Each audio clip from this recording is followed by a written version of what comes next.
For anyone who has read about the three-act structure in movies, you would know that it divides the narrative into setup, confrontation, and resolution. And while all filmmakers in the West follow this structure for the most part, Indian filmmakers have adapted to a model for decades, and that is the interval, where there is a structural break in the narrative. This is a point in the film that was initially intended so that cinema operators could change film reels, but also acted as a break not only so that the concession stands can do business with the sale of popcorn and beverages, but so that it could actually be a break to discuss the film. Filmmakers in India specifically have creatively looked at this model, so much so that it should act as a momentary break in the screenplay, yes, but should also leave you on such a narrative high that the audience gets excited to step into the theatre again. There is nothing more exhausting as a film enthusiast when the interval block hits, you step out of the theatre and actually dread stepping back in. But there are sequences that engage you so much, keep you guessing about where the plot is heading in the second half, and more importantly, develop such an engaging discussion among your peers that they are remembered as elements of a film review also. Audiences genuinely being curious about how the interval block of the film is. Movie grammar that is very specific to the culture of Indian movies. Before I even list them, tell me your favorite interval blocks in Indian movies. Hopefully they feature in the video. So here is Tried&Refused Productions with 10 Indian movie interval blocks that had audiences shook. Leo. The consistent chatter that was prevalent around the film was whether Parthiban and Leo, played by Vijay, are the same person or not. Parthiban, presented as a simple but capable man managing his cafe, deals with several goons in brutal fashion when being threatened in his own cafe or even in an open butcher market. The brutality was so engaging and piqued everyone's interest about his identity. As news circulates about such attacks and as Parthiban is acquitted for his actions owing to self-defense, the news gets to the Das duo, realizing that Anthony's declared to be dead son is still alive. I still remember the frame of Arjun getting the phone in his hand, the iconic shattering of the frame to reveal a young Vijay as Leo. The target was set now. Little did I expect that this was going to be the film's high, and it was only going to take a nosedive from a quality perspective. Baahubali, the beginning. I remember sitting for this film with absolutely no expectations and slightly struggling through its initial portions. While the iconic shot of Sivagami with the rightful heir to the throne of Maheshmati and Prabhas's iconic introduction with carrying a shivling on his shoulder still piqued great interest, it was through the romantic banter between Shiva and Avantika where I did really struggle. However, when Shiva gets to know about Avantika's mission to free Devasena, he makes it his sole mission to make her escape from the shackles she is bound in. This is where I believe the film reached its full gear. As Rana Daggupati's statue is being erected and the labor is being whipped, you realize that tyranny has plagued this kingdom. Lives are not cherished, as Nasser's character exclaims that the sacrifice of some on such an occasion is not a big deal. But as the statue is about to fall and Amarendra stops the travesty from happening, I will never forget the trigger of the public chanting Baahubali's name. The people realize that the rightful heir is among them. The sense of confidence in Anushka Shetty's eyes, followed by the disdain and doubt in Rana Daggupati's body language, followed by the iconic frame of the difference in stature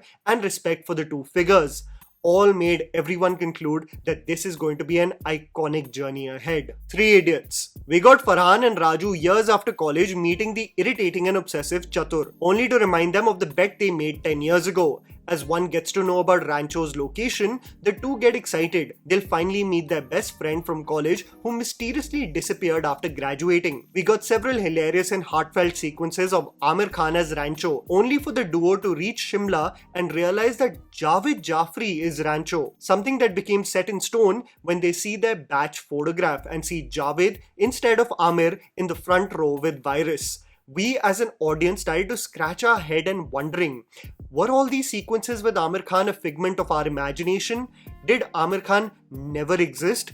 Did we come for a carefree Rajkumar Hirani movie or a Sriram Raghavan psychological thriller? A great point to leave the audience so that they can come up with their own theories. BRAHMASTRA. I know this film gets clowned on a lot for its incessant Shiva dialogues and the lost potential it had regarding really diving deep on its lore of powers, but I still remember the theatre experience and how it genuinely piqued and gave us hope in the interval. Nagarjuna is found in an iconic action scene trying to eliminate Junoon with the power of the Nandi Astra. And side by side, you had a car chase sequence, which was so exhilarating, concluding it with two characters almost falling off a cliff.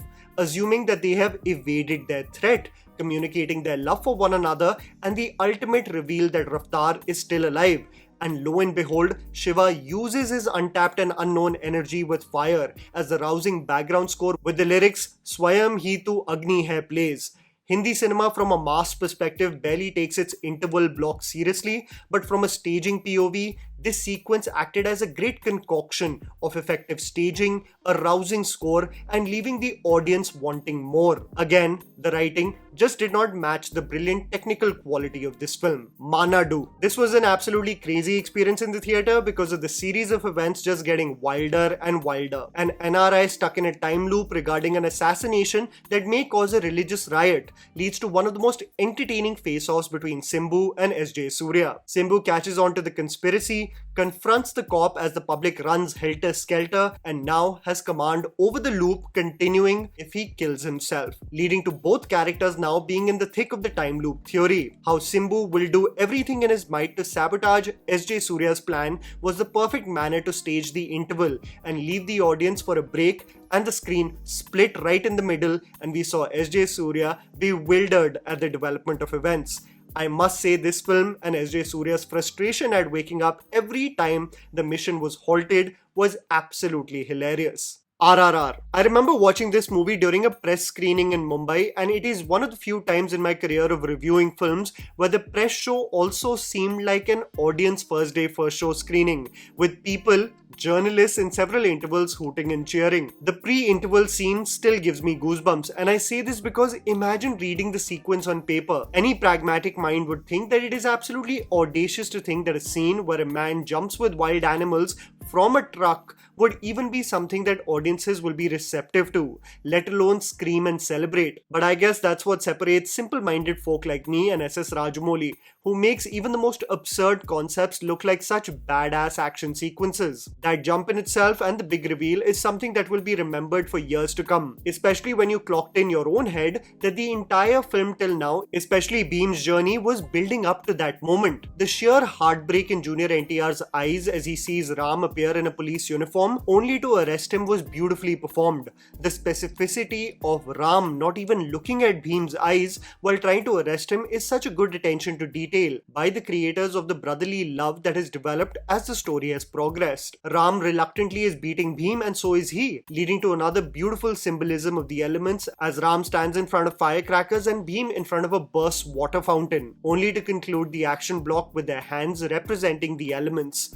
It was majestic. JAWAN. You might criticize JAWAN for its muddled screenplay and wanting to solve every element of corruption in society in quick succession, but I will fight till my last breath with anyone who argues that the action blocks of this film were mediocre. With one of the craziest presentations of an Indian hero in its introduction, the action block and ultimate reveal in the interval block did not disappoint. It's crazy when I look back at the film, I preferred SRK as the aged and rugged Vikram Rathore than the clean-shaved jailer Azad. When you think of SRK being styled and just the badass avatars he's featured in, one thinks about the Dawn 2 introduction on the boat or appearing out of the smoke in Rais, and Vikram Rathore, in my opinion, easily becomes the GOAT amongst the list. The cigar in the mouth, the tunes playing in the earphones, the denim shirt and pants, the big buckle belt.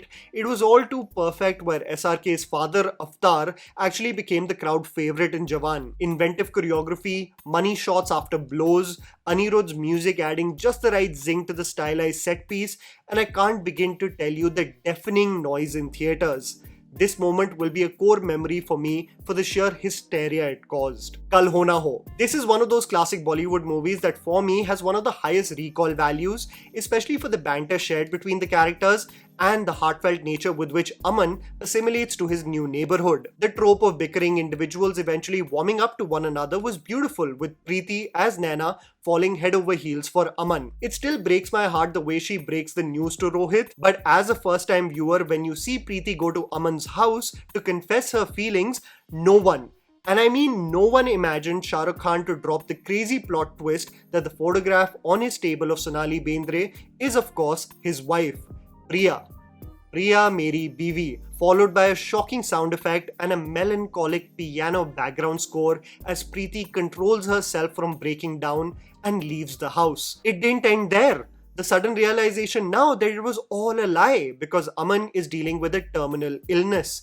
his exceptionally heartbreaking moment shared with Reema Lagoo all came like a barrage of bullets at us, leaving us with a lot to process before stepping in for the second half. Vikram. Lokesh truly cooked in the best way possible with Vikram. Imagine a movie with one of the biggest stars in India and you supposedly kill him in the first scene. A seemingly ordinary man, Karnan, who is found drunk in most sequences, what could he possibly be capable of? Who is this old man so overprotective of his foster grandson? As Amar, played by Fahad Fasil, is after the masked vigilantes, when he finally corners their leader after a chase sequence, it is ultimately revealed that the masked man is none other than Karnan himself, who is actually Vikram, the commander of the Black Ops squad in 1986. The ultimate reveal of Kamal Hassan with his coal-covered eyes as he casually beats up goons and chews his chewing gum, racing away in his bike, is still one of the most iconic moments in film in the last few years.